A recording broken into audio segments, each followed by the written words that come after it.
पागल करार कर दिया जाएगा कि ये व्यक्ति पागल है। बात समझ में आ रही है? ये बड़ा इंपॉर्टेंट है, ये इंटरचेंज किसकी क्वालिटी किस में है।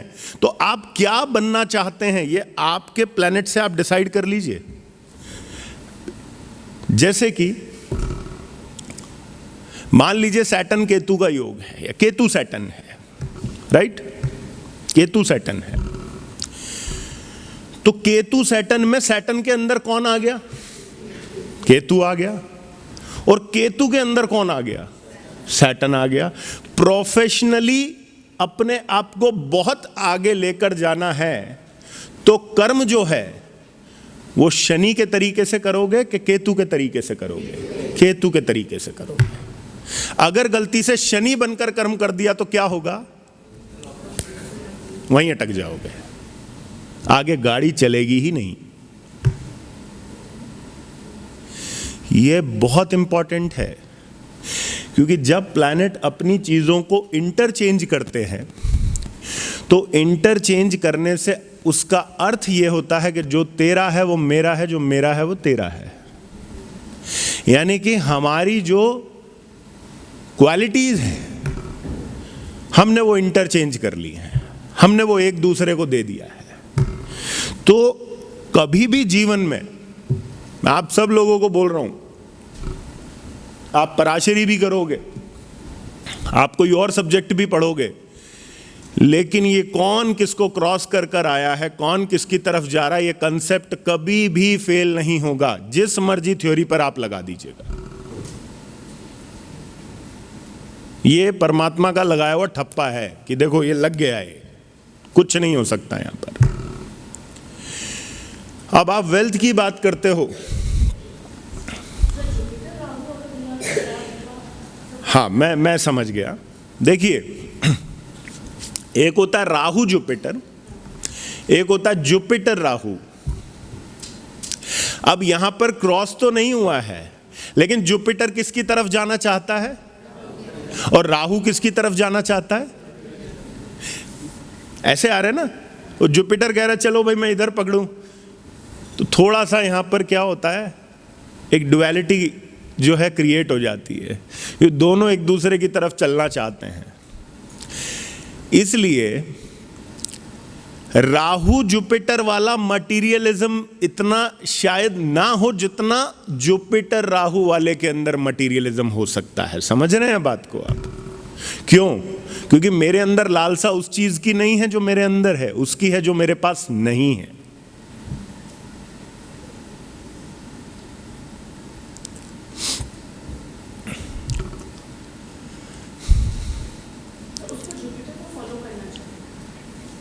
नहीं, अगर वो जुपिटर को फॉलो किया तो ट्रिगर राहु हो जाएगा वहां पर भी।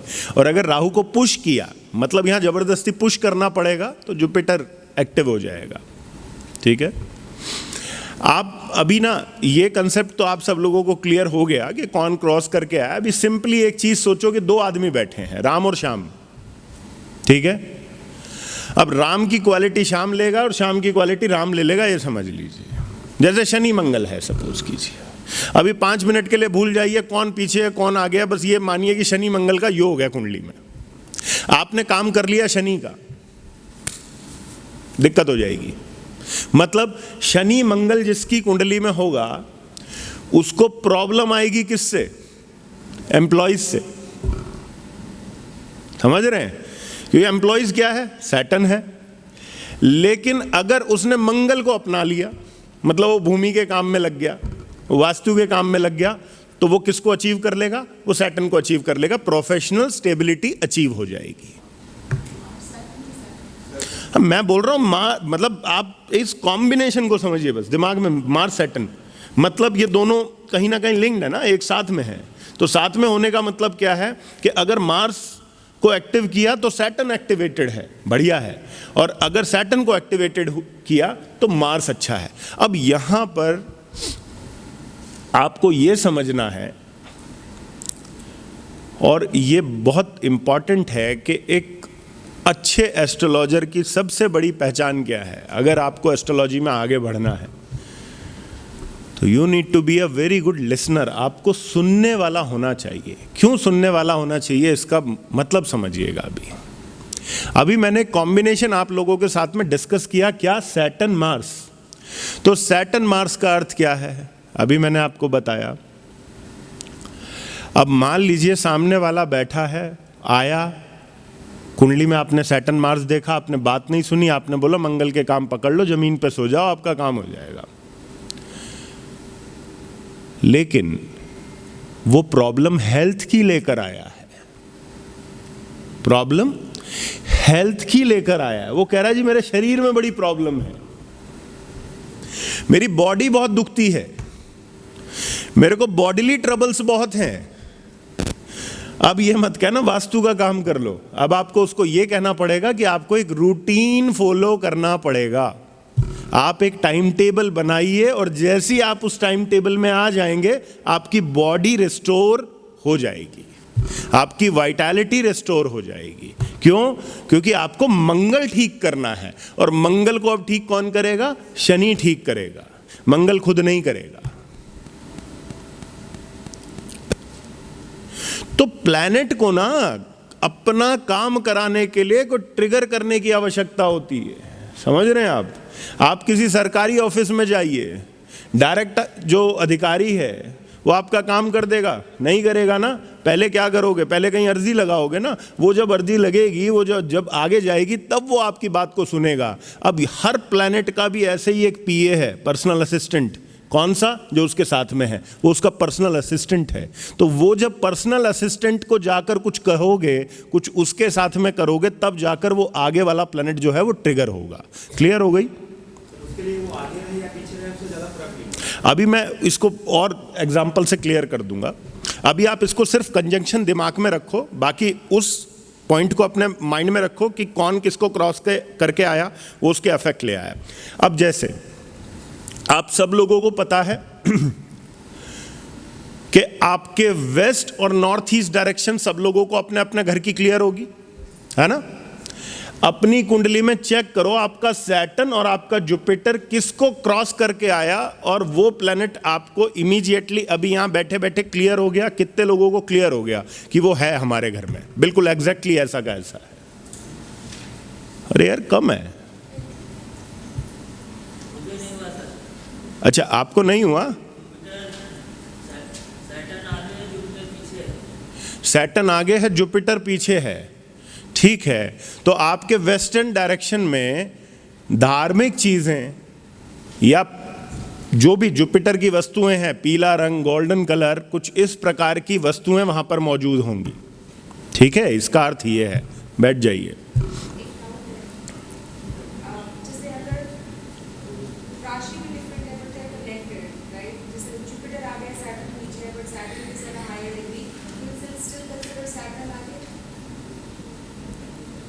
नहीं नहीं नहीं नहीं, वो सब चीज़ें छोड़ दीजिए, यहाँ पे डिग्री को ध्यान में रखिए। यहाँ पर ये नहीं कि राशि पीछे और वो आगे। वो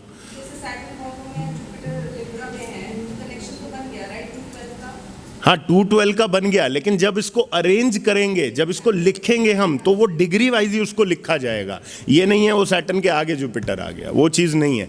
एक्चुअली जो नाड़ी है ना, वो ये कंसेप्ट पे चलती है कि आप आगे आगे इस तरीके से कौन है, लेकिन हमने उसको डिग्रिकली ये किया है कि कौन किसको ट्रिगर करता है, कौन किसके अफेक्ट किस प्रकार लेता है।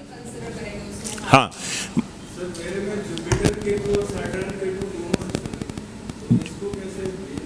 जुपिटर केतु और सैटर्न केतु दोनों हैं, तो इसको तीनों को अरेंज करिए ना। केतु की डिग्री लिखिए, जुपिटर की डिग्री लिखिए, सैटर्न की डिग्री लिखिए।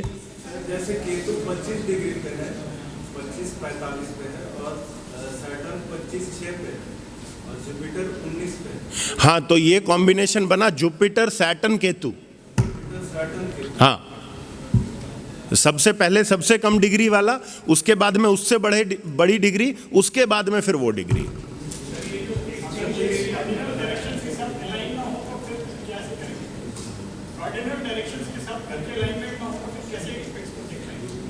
अलाइनमेंट ना हो मतलब कैसे देखना क्या है, वो डिपेंड करता है। आप ये देखिए ना, आप किस प्रकार का काम कर रहे हैं। अगर आपको उस प्लैनेट की ज़रूरत है तो आप उसको इंटेंशनली भी उस प्लैनेट को वहाँ एस्टेब्लिश कर सकते हैं। सुनिए, एक इंपॉर्टेंट चीज बता रहा हूं आपको। देखिए, सबसे ज्यादा वास्तु में क्या चीजें अफेक्ट करती हैं? सबसे ज्यादा वास्तु में वो चीज अफेक्ट करती है जो आपके डायरेक्शन में स्थिर हो गई है। जैसे सपोज कीजिए मंदिर है, मंदिर को कोई रोज रोज नहीं हिला रहा है, वो एक जगह एस्टेब्लिश हो गया है, ठीक। ऐसे ही मान लीजिए आपने कोई पेंट कर दिया, वो 3-4 साल चल रहा है, मतलब वो भी स्थिर है। अब कई लोग क्या होते हैं, जैसे मैंने कल ऑब्सेशन की बात की थी ना, कि आदमी किस तरीके से एस्ट्रोलॉजी के पीछे रहता है, ठीक है।